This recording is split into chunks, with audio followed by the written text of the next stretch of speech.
क्योंकि समय पर्यंत जब बदलता है तो दिन सबके आते हैं। मुझे कोई कुछ भी कह दे, मैं अपनी बात बताऊं, कोई मुझे कुछ भी कह दे, मैं कभी बोलता नहीं हूं। क्यों? क्योंकि जो सहता है वही तो रहता है। जीवन में ज्यादा से ज्यादा आप सहने का प्रयास कीजिए। मान के चलिए, जैसे कुत्ते ने आपको काटा, भगवान ना करे काटे, अगर फिर भी काट दिया तो कुत्ता अगर आपको काटेगा तो आप क्या करेंगे? बोलो मेरी माँ, इलाज कराएंगे। अब ऐसा तो है नहीं कि कुत्ते ने मुझे काटा तो मैं भी कुत्ते को फिर नहीं भाई। जैसे कुत्ते के काटने पे आप अपना इलाज करा लेते हैं, उसी प्रकार ये संसार है। ये संसार बैठा ही है काटने के लिए।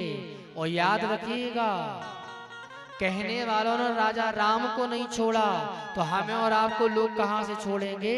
इसलिए जीवन में सहते चलिए, सहते चलिए, सहते चलिए।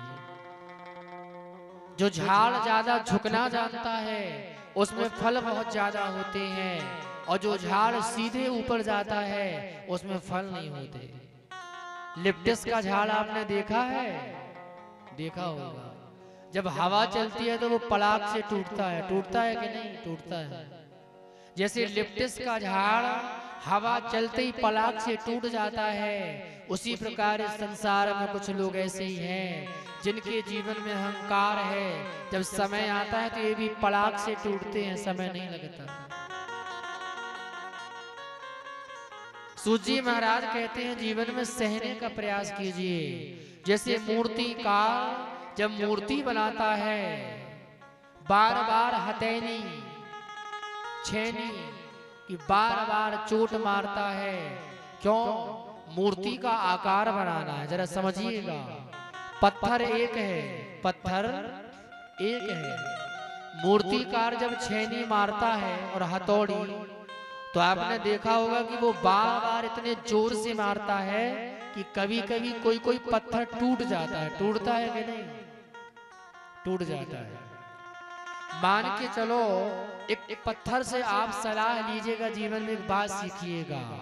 जैसे मूर्तिकार ने मूर्ति बनाई, बार बार छेनी और हथौड़ी की चोट मारी, अर्थात जो पत्थर सहते सहते सह गया वो शंकर बन गया, और जो छेनी हथौड़ी की चोट ना सह सका और जो टूट गया वो कंकड़ बन गया। जीवन में अगर आप सहोगे तो शंकर बन जाओगे, और टूट जाओगे तो कंकड़ बन जाओगे। मर्जी आपकी है। एक पत्थर वही है जो मंदिर के अंदर है, जिसे पूजा जाता है, और एक पत्थर वही है जो मंदिर के बाहर धरा है, जिसमें नारियल तोड़े जाते हैं। पत्थर में कोई भेद नहीं है, सहने सहने का भेद है। क्यों जी? सही है ना? पत्थर एक ही है, उसी पत्थर से भगवान का आकार बन जाएगा और उसी पत्थर से नारियल तोड़े जाते हैं। एक पत्थर पे जल चढ़ाया जाता है और एक पत्थर पे नारियल तोड़ा जाता है। बात यहाँ केवल सहने की है कि जिसने जीवन में जितना सह लिया वो उतने ही ऊपर जाता है। ज्यादा से ज्यादा आप सहने का प्रयास कीजिए, ज्यादा बोला ना करें, चुप रहा करें। मैं अपनी बात बताऊं, लोग कहने का काम है, लोग कह ही देते और हम सुनते रहते हैं। कहने वालों ने राजा राम को नहीं छोड़ा, आपको भी नहीं छोड़ेंगे। इसलिए आप तो बस अपने काम से काम रखिएगा, ध्यान लगाइएगा, और बाकी तो संसार है, सागर है, ठीक ही है। जीवन में सहना चाहिए। जो सहता है वो रहता है। मान लो सहता वही है जिसमें जान होती है, अकल मुर्दे की पहचान होती है। आना तो तुझे यही था, आना तो तुझे यही था, लोगों ने भटका दिया आते आते। अपना भी टाइम आएगा यारो, समय बदल जाने दो, समय बीत जाएंगे दिन जाते जाते। बोलो राधे राधे। समय बीत जाते हैं, पता नहीं चलता। कहावत है ना मैया जी, घूरे के दिन घूरे में नहीं रहते। इसलिए अमंगल की कामना ना करिए, कर्म ऐसा करिए। अगर किसी ने आज आपका अपमान किया है तो आप इतना श्रेष्ठ बनना कि जीवन में जब वो आपको देखे तो देख के विचार करे कि हमने क्या कहा था, जी कहां से कहां पहुंच गए। अपमान का बदला सम्मान से लेना चाहिए। मानो किसी ने आपको एक डंडा मारा और अगर आप उसको 2 डंडा मार दें तो आप में उसमें फिर क्या अंतर है, बताइए जरा। नहीं, अंतर नहीं है। यही बात जीवन में सहने की है। ध्रुव जी की मां ने कहा, लाला तुम सब को छोड़कर वन चले जाओ। पर 5 साल के थे जब जाने लगे ना तो माता की अंतर आत्मा भर आई। बेटा जब बाहर जाता है तो पिता तो ठीक ही है परंतु माँ की हिल की रुक नहीं पाती, ललक है ना।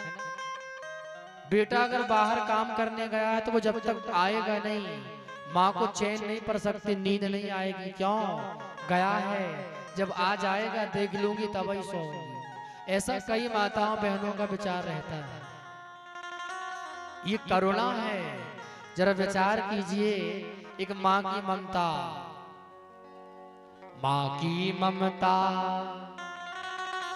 अरे फूल से बढ़कर, माँ का तो अब क्या कहना। सबने हमको बात बताई, माँ से बढ़कर क्या सहना। जिसके जीवन में माँ का प्रेम है, पिता का प्रेम है, उसका जीवन धन्य है। अरे दिल का सोना और प्यार की चांदी और हुस्न सा हीरा घर में है। माँ की ममता कोई न जाने। संसार में श्रेष्ठ हीरा माँ है। संसार में दिल की चांदी भी एक माँ है, स्वर्ण का हीरा भी माँ है। मानो संसार में माँ श्रेष्ठ होती है। सज्जनों, जैसे ही जाने लगे तो माँ की आंखें भर आई, अंतरिया रोने लगी और माँ ने कहा, तुम तो चले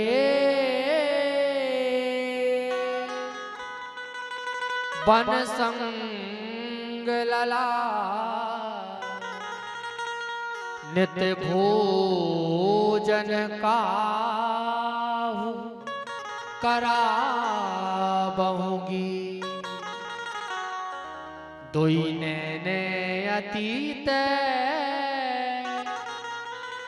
ये भय हमरे, सबेरे में काहे जगा बहुगी। अब के गए कब आई हो लला, नित्य व्यंजन काहू करावूंगी। जा रहे हो कब आओगे? ध्रुव जी महाराज कहते हैं जा रहे हैं, समय रहेगा तो फिर आएंगे। चिंता न करिएगा, भगवान पे विश्वास रखिएगा, चल पड़े। आज जैसे ही ध्रुव जी महाराज ने धर्म पक की यात्रा की तो सबसे पहले ध्रुव जी महाराज के धर्म की परीक्षा हुई है। जब आप जीवन में धर्म पक की यात्रा करते हैं ना भैया, तो सबसे पहले आपके धर्म की धैर्य की परीक्षा होती है। धीरज धरा में मित्र और नारी, धीरज धरा में मित्र और नारी, आपद काल परखी